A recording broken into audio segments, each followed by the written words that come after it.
Good morning students, myself UK Singh, science teacher at ISN Munity Dhanbad. Today we will going to continue with the same chapter, that is friction. The next topic is friction or necessary evil. Okay, so here there are two words, necessary and evil. What does it mean by that?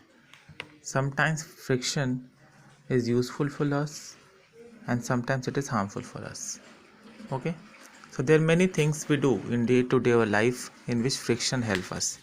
For example, writing in a blackboard. So whenever you are writing in a blackboard, the friction between the surface of the blackboard and the chalk help us in writing. Okay, if friction reduces, then it will be hard for us to write on the blackboard. Similarly, during walking, the soles of you can shoes are have different elevation and depression present in them, which help us to increase friction, enable us to walk.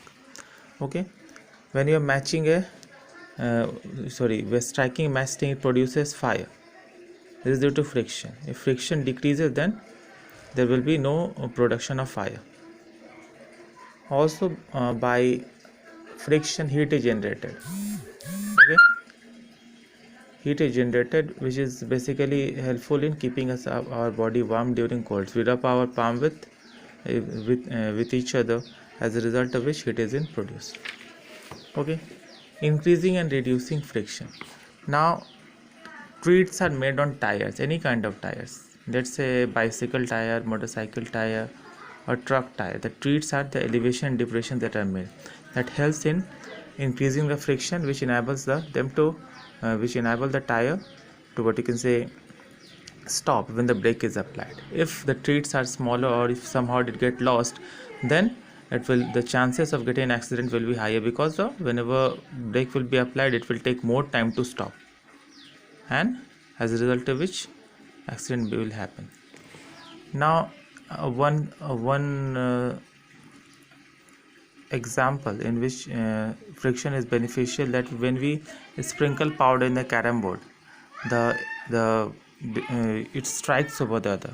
The strikers and the other things move freely in the in the carom board. Okay, so when powder is sprinkled in the carom board, it reduces friction. Okay, making our job easy. Similarly, lubricants are used to reduce friction in motorcycle, trucks, and various kinds of vehicles, which helps in overheating of the engine and the spare parts, keeping them well for long duration of time. Now, there are two kinds of friction: rolling friction and sliding friction. Sliding friction is friction in which the entire surface of the object is inclined on the surface.